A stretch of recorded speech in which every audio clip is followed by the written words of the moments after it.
Umkomaas Valley outside Richmond, KwaZulu-Natal for the start of the two-day race that is known worldwide as the roughest river marathon on the planet. This year, a big field of paddlers was ready to tackle the 75 kilometers of Grade 3 and Grade 4 wild water that makes up the Hansa Umkomaas Marathon.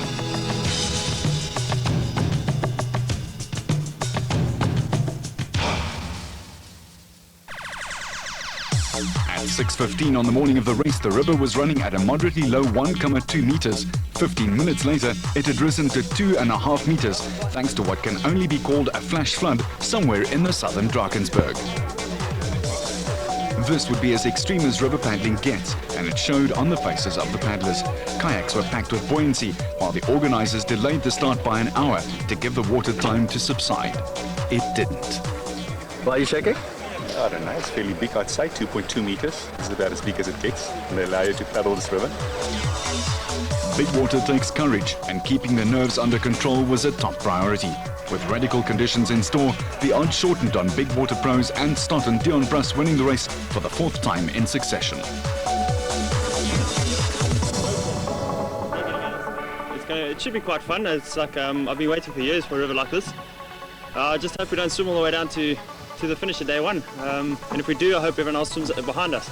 Always a bit nervous when the river's big like this. I've never seen it at this level, but yeah, I've got the best driver in front of me, so I'm sure he'll take me down the right lines, and I'll just have to sit in the back there and paddle as hard as I can. The race started in 1966, and it's been held every year since then. I've completed a total of 37 Umkomaases. Was one year I didn't finish. Apart from that, yeah, I've seen the river at various levels, and hopefully today's going to be quite exciting. Well, as far as portaging is concerned, there's generally no portaging in this race, although the officials have introduced a compulsory portage at rapid number 5 and 6 because they feel that that's going to be too dangerous for the guys to shoot today. And of course the top paddlers would have to shoot it if they wanted to stay competitive. Generally the top paddlers are going to shoot everything. They won't be doing any portaging. It'll obviously be a hell of a lot quicker. I think the main problems today will be possibly at number 2 and at House Rock, and obviously 5 and 6 won't be a problem because it's a portage. That doesn't go, by saying that I don't mean that it's not going to be difficult at the other rapids, but it should be good fun. The seeded paddlers in A batch take off at speed from the start just below the Hella Hella Bridge deep in the Umkomaas Gorge. The paddlers have a few hundred meters in which to settle into their boats before hitting the heavy water, and then rapid number 1 proper. Getting into the rough water first has plenty of advantages, especially being clear of any other floundering boats. Once into the waves, the turbulent waters split the field up quickly. Sean Biggs and Clint Pretorius in the white boat at the top of the picture, with Bruss and Stott in the green K2 at the bottom.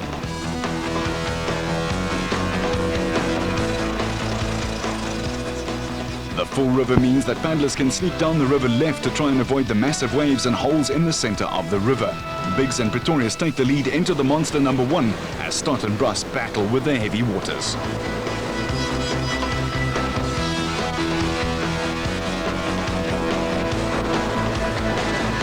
Sean Biggs and Clint Pretorius survive the bucking waves of number 1 in great style. But Stott and Bruss have been forced right and have to take on the heart of the beast. Bruss in particular is a big water expert and defies the malicious attacks of the river. Some come unstuck in the huge water and take a nerve-rattling swim. Others spin out into an eddy simply to catch their breath before negotiating number 2 less than a kilometer away. But for some, it's the end of the road. The massive hydraulics of number 1 can tear a kayak to shreds, and the crews get dumped in rapid after rapid. The river was flowing very fast, and there's hardly time to steady the nerves before reaching number 2. Once leaving the start at Hella Hella, the remoteness of the valley is part of the beauty and part of the challenge. As a mishap at big rapids like number 2, 3 or number 4 and 4.5 can mean a long walk out of the valley, most people try to avoid that at all cost. After surviving number 1, Pretorius and Biggs try to make good on their advantage with under-21s Mark Wilmont and Stephen Bird in second.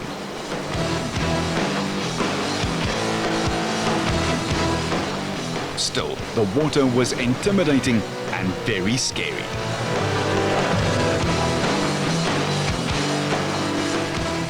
Dion Brussen and Stott putting the hammer down and showing their awesome big water pedigree and choosing some great lines through the big waves.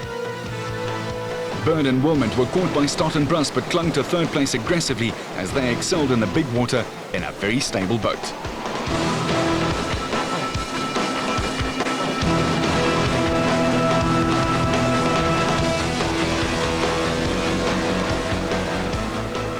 The bemused locals wondered at the madness of the paddlers on the flooded river.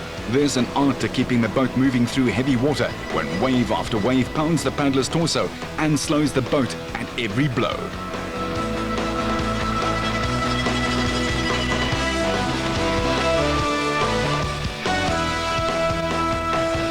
The organisers had decided on race day to make the alley that includes the nasty rapid number 5 and 6 a compulsory portage for all the paddlers, for their own safety, obviously. Clint Pretorius and Sean Biggs, who grew up and lives on the banks of this river, still leading and taking the fast compulsory portage on the right-hand bank.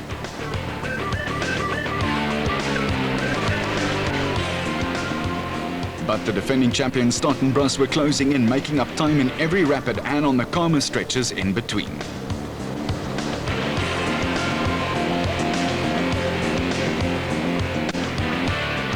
Wilmot and Bird in their Accord kayak, the Stablist K2 available and a popular choice in conditions like this, racing hard to keep their third spot ahead of a catching pack that included the Kurtzens from Gauteng and Robbie Herreveld and Abby Medema.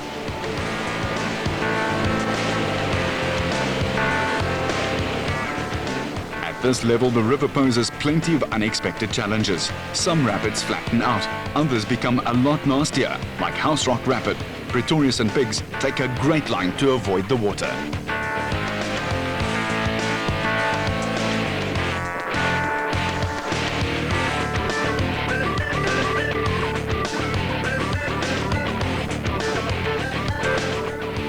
Obviously, their experience in the river was counting.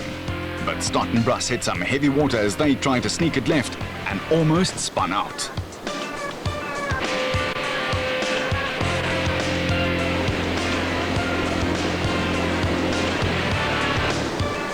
Cheers for the leading women's K2 crew of Hilary Pitchford and Kate Frost as they brave House Rock Rapid but get dumped by the big waves, causing a long and rather scary swim for the two of them.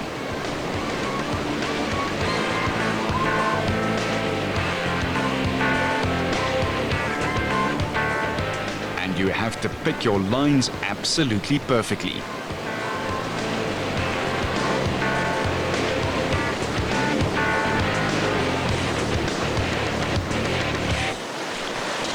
How's it going?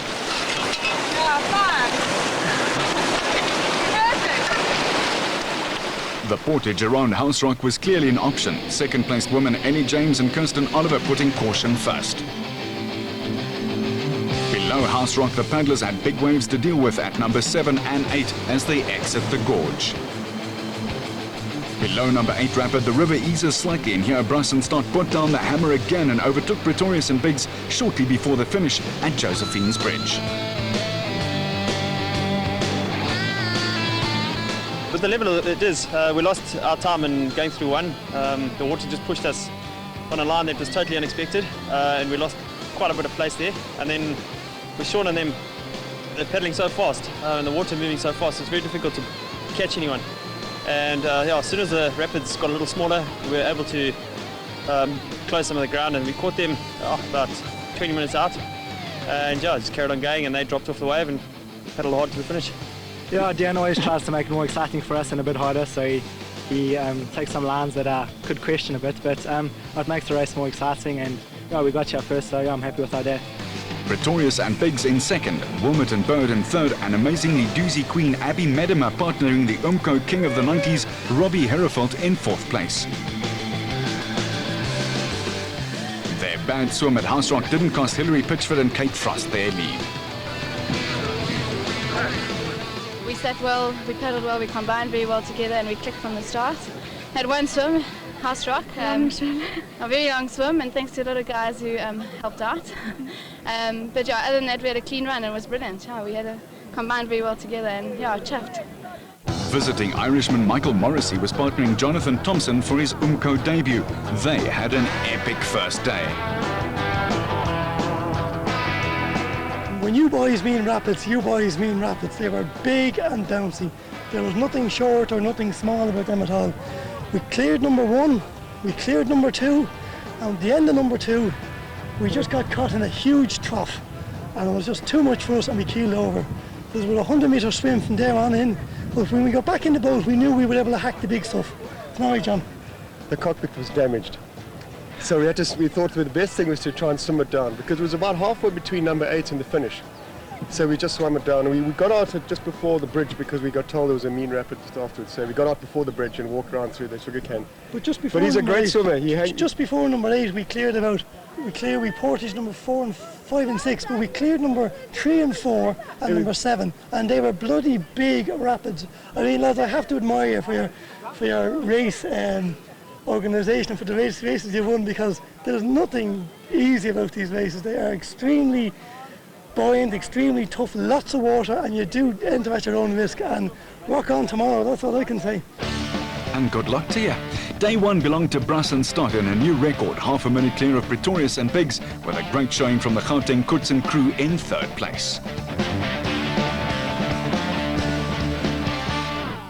Clear skies for the early morning start of the 2nd stage from Josephine's to Riverside Store. The river had dropped slightly overnight, but it was still in spate, and the stage would once again be about big holes, rolling wave trains and murky water heavy with silt. The 2nd stage starts in reversed order, with the back markers onto the river first. This stage does allow the paddlers time to soak up the stunning scenery of the Umko Valley in all its glory.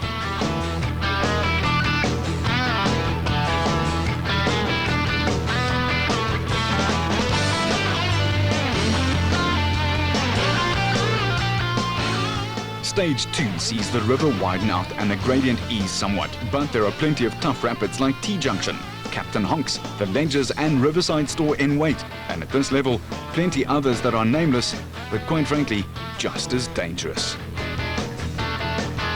The leaders went off in elapsed time at the back of the field with Brass and Stott a slim 30 seconds ahead. With the front crews expecting to cover the 40 kilometers in less than 2 hours, the race would not offer too many opportunities for the chasers to try and reel in the leaders.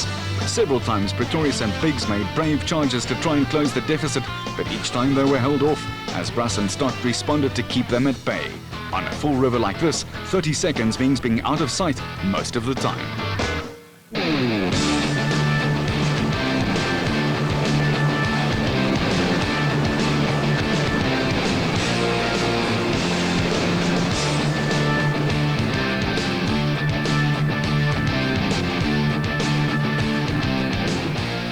It's plain to see why the duo of Brass and Stott have won the last 3 Umkos. The boat speed never drops, even in heavy water, and they combine well in the most demanding of conditions.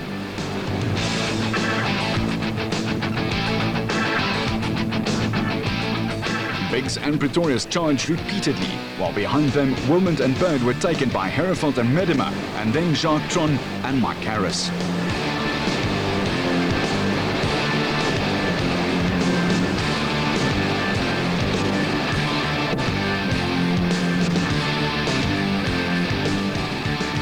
Umko has a placid beauty in its remoteness that complements the ferocity of the river to make an unforgettable canoeing experience.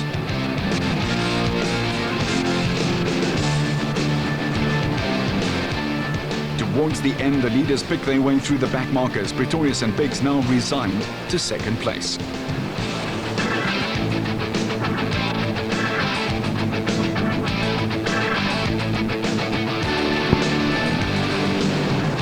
Picking lines in huge water means threading the kayak between the waves and holes that can stop the craft dead in the water. Brass and Stott made this art look deceptively easy. However, there are often times when there is no alternative but to hit a big hole square on.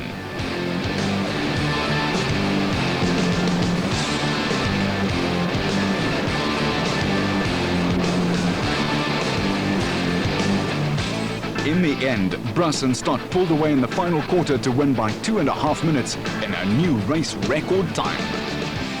We started 30 seconds ahead of Sean and Clint today, so we knew they were going to go out hard and try and close that gap as quickly as possible. So our game plan was to go out just as hard and try and hold them off for as long as possible. But at one stage it did get very close, and we noticed them closing, so we managed to pick it up a little notch and then just open it up from there. We had a great day, didn't make any mistakes today, and yeah, had an awesome paddle today. Yeah, the level was nice and full, so it made the rapids quite simple. All those rocks were covered underwater, so the steering was very easy. It was just quite technical to try and find the fastest line with the smallest waves, but still going fast through the rapids. We entered the water this morning and we had a clean run down bar one swim. The second day is a little bit more easier than the first day, but because everyone was tired, I was open to mistakes, I made mistakes. But it certainly was a bloody big, awesome, mighty race, and I can't wait to show the lads back in Ireland that this is South African racing what it's all about. Good to have you. A new race record and a Grand Slam title to boot for Stott. An amazing third for the mixed double stars, Medema and Herefeld.